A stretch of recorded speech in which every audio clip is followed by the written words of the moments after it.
And not only have things not really improved, and according to many Americans, they're markedly worse. And if listening is important, I noticed that a lot of white Americans felt pushed to a point that they weren't even fully comfortable expressing. But for the most part, when they did, their communication was pretty restrained. Then it was dialed up to near boiling point with the recent cold-blooded murder of Irina Zarutska. The unthinkable happens. See Brown pull out what officials say was a pocket knife.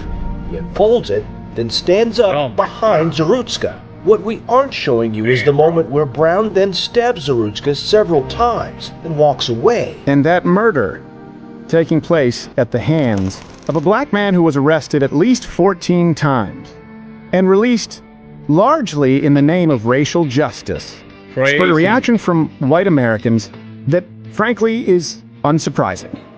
And truth be told, for young white Americans, is understandable. And it would be doing America no favors to completely ignore the discontent of young white Americans, who, if you listen to them, definitely will make the case that they have been vilified and asked to foot the bill for original sin or crimes that they've never committed. They owe each of us $300K. So I don't care how they get the money. That's not my problem. I just want my money. A debt is owed. You owe a debt. You have to pay. And if you marginalize that entire segment, that voice of the country, that will lead to quote-unquote radicalization. And if this country wants to avoid that, or at the very least, as we've done in the past, understand that there needs to be a major course correction in the approach to communication. That needs to go both ways. And that's why this time, I didn't visit the barbershop merely to listen, but to communicate a very real set of grievances that could bubble into massive consequences. If people don't want to this hear one it, goes man. a little bit of a different direction compared to last time. This is black and white on the gray issue. Yeah, you can tell he's just pissed off at this point, man. Some of these folks that don't give a damn. And that's Stevie right there, the blue shirt. Blue shirt? Oh, Yes, Steven. I met Cedric. I think I scared him. I think he was... How you doing? Hey, doing all right? Yeah, man. How you doing? Good to see you. I need it. You guys all have your beards nice and right. I've never learned how to do this shit. It's because people come here. Oh, I see what it is. It's a power move. You have me sitting lower. Yeah, so we can all look down on you. No, thanks. Well, they said you guys got some people coming in here after the last one? Yeah, a couple people came They just through. felt like, I think this is the place where white and black people have conversations. So it was funny. The first person that came last time was he said this out of his own mouth. He was like, I'm Indian, but he had on a MAGA hat. Okay. And he walked in and was like, hey, I saw you guys on Crowder. Can I get a cut here? Yeah, I guess so, man. Come on. Did you have your hand on your piece? You're like, I don't know. If you come. Nah, because he didn't come like that. He didn't have the backpack and the ski mask on. Yeah, he didn't have that on. Was he nice? Was he good? It's cool. Yeah. What do you guys think, like, when you see someone with a MAGA hat? Because I know we were kind of talking about that last time. It depends on how they present themselves. To me. Yeah. For me. Well, okay. So what would present themselves in a way that would be like decent versus piece of shit? Yeah. Some people carry that air of superiority. Yeah.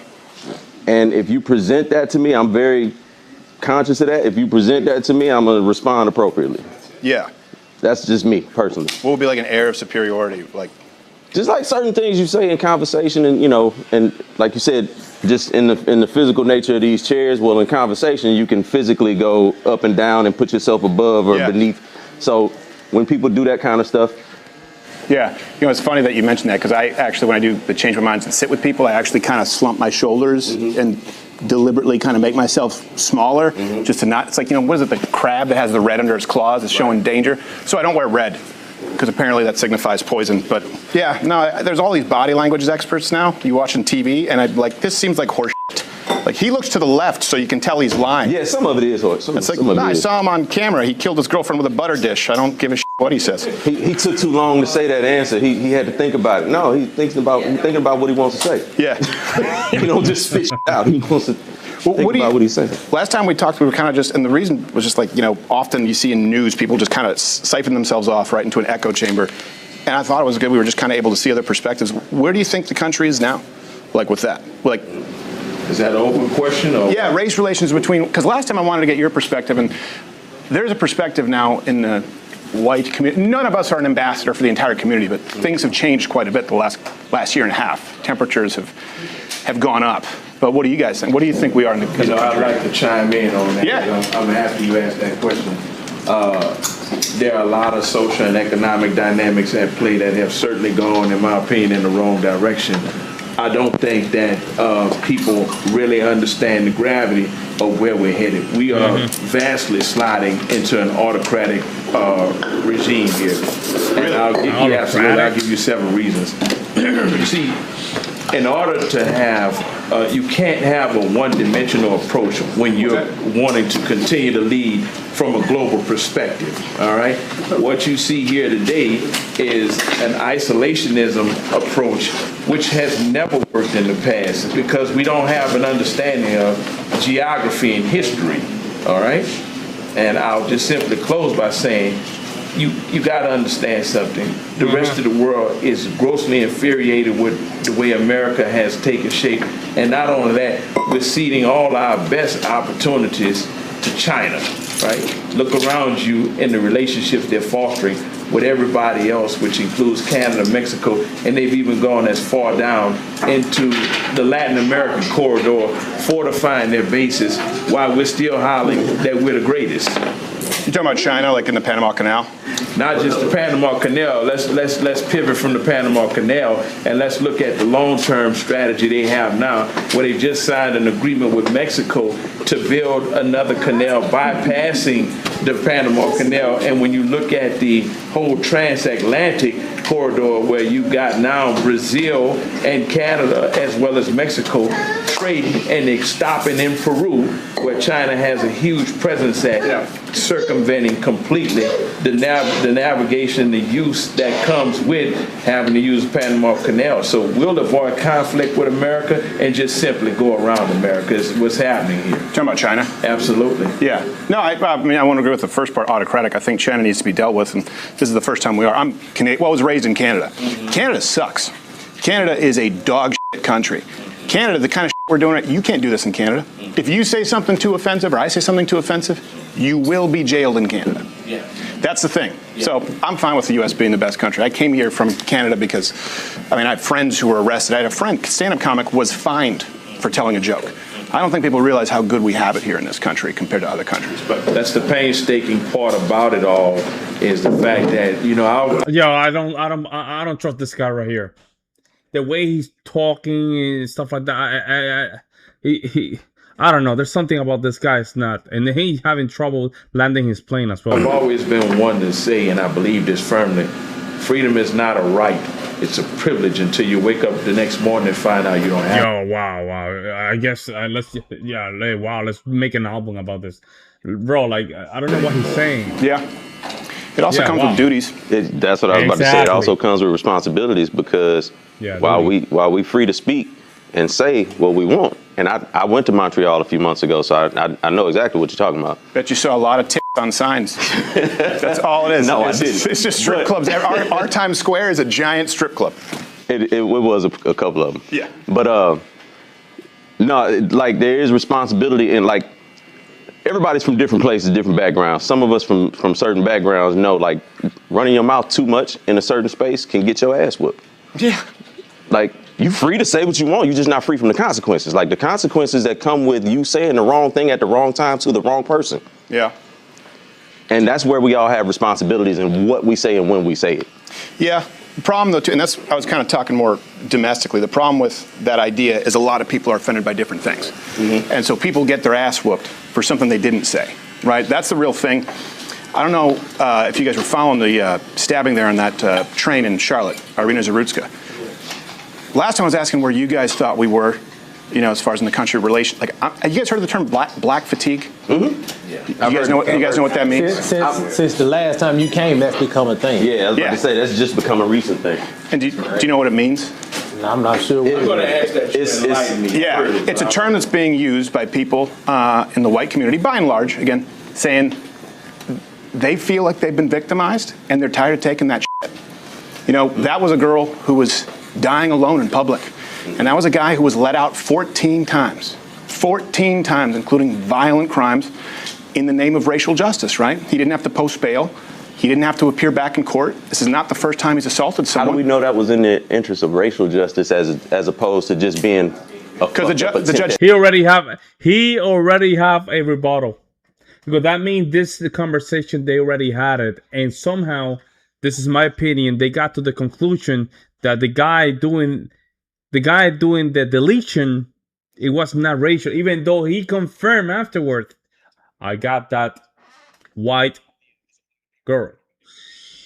Isn't that funny?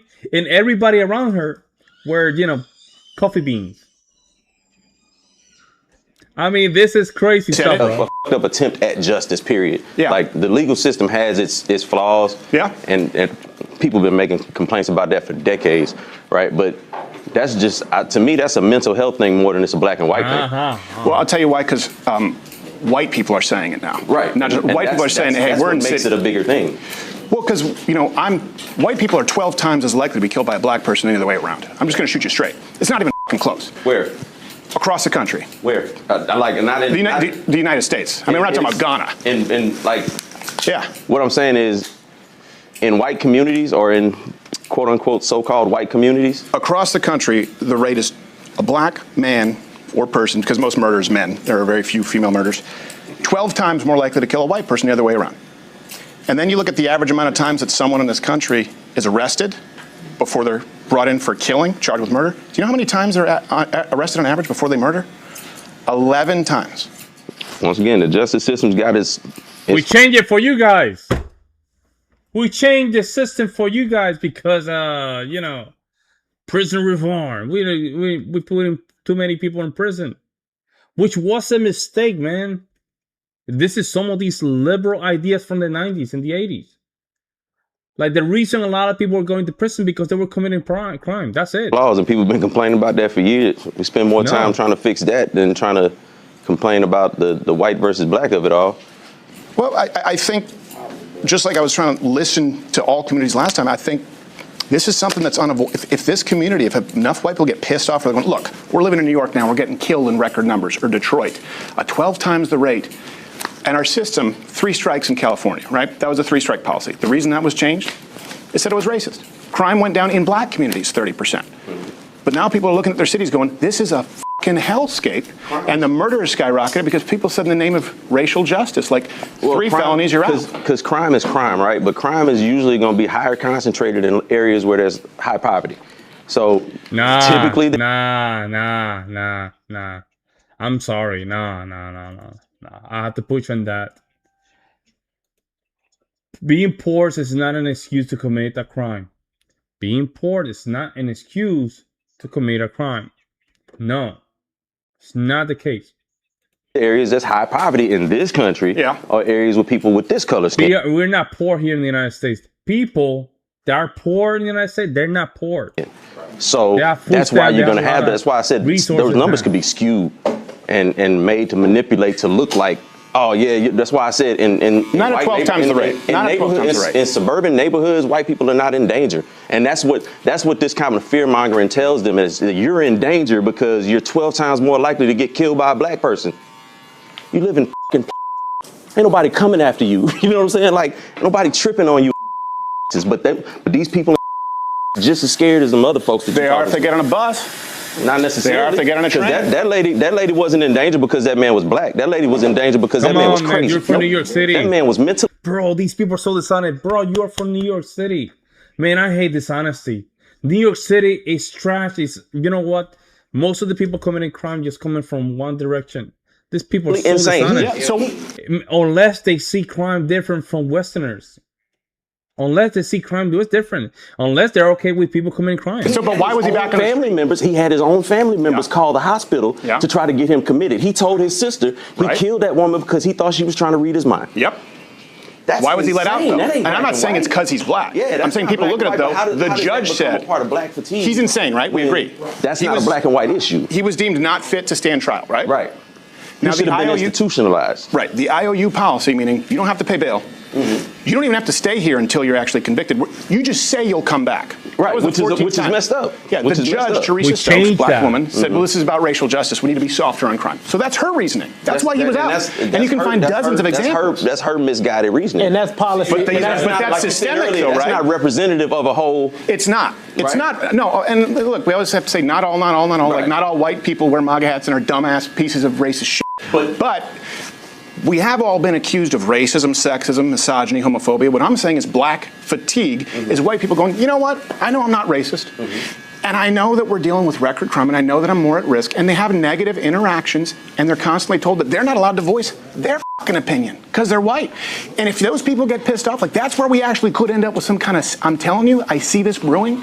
I see people who were milquetoast white suburban who are becoming actually racist. Now, not all of them, but I've seen people actually become racist because they get mugged, their store gets looted. way behind. We are way past that at this point.